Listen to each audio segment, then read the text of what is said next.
नमस्कार. वैदिकी ज्योतिषशास्त्रानुसार नवग्रहामध्ये शनीला सर्वात क्रूर ग्रह मानला जातोय.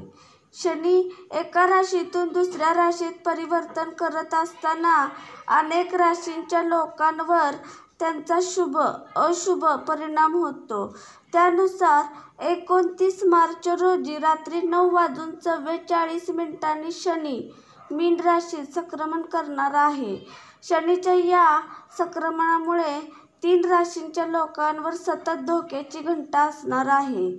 या राशींसाठी हा काळ फार कठीण होऊ शकतो, कारण या राशींच्या लोकांवर ढयाचा 7.5चा प्रभाव असणार आहे.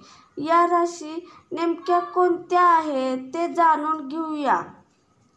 वैदिकी ज्योतिषशास्त्रानुसार मीन राशीत शनीने संक्रमण करताच कोणकोणत्या राशीच्या अडचणीत वाढ होण्याची शक्यता आहे, या संदर्भात अधिक माहिती जाणून घेऊया.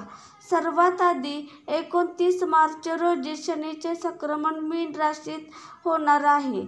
या दरम्यान शनिदेव पूर्वी भाद्रपद, उत्तरा भाद्रपद आणि मीन राशीत संक्रमण करणार आहे. तर 13 जुलै रोजी शनी मीन राशीत विक्री होणार आहे, म्हणजे शनीच्या उलट्या चालीचा प्रारंभ होणार आहे. तर 28 नोव्हेंबर रोजी शनी मीन राशीत मार्गी होणार आहे. या दरम्यान शनी सरळ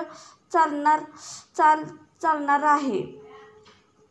या राशींवर असणारे 7.5चा प्रभाव. मेष राशी.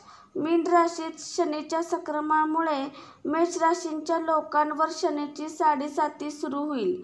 या राशींच्या लोकांवर 7 वर्ष 2 महिने आणि 3 दिवस शनीच्या 7.5चा प्रभाव असणार आहे. त्यामुळे या काळात तुम्हाला अनेक आव्हानांचा सामना करावा लागेल.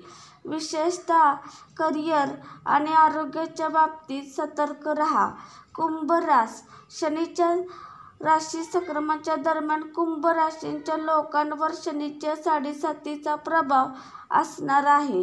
या राशीच्या लोकांवर तब्बल 2 वर्ष 2 महिने आणि 6 दिवसांपर्यंत शनीच्या 7.5चा सामना करावा लागणार आहे.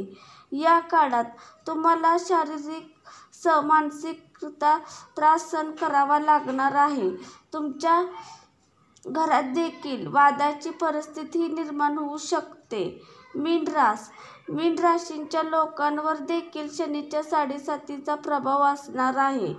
या राशीच्या लोकांवर 4 वर्ष 4 महिने आणि 11 दिवसांपर्यंत शनीच्या दुष्परिणामाचा सामना करावा लागू शकतो.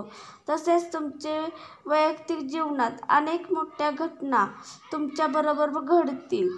त्यामुळे तुमच्यासाठी हा काळ कठीण असणार आहे. माझा व्हिडिओ आवडला असला तर लाईक व शेअर व कमेंट व सबस्क्राईब करा. धन्यवाद. श्री स्वामी समर्थ.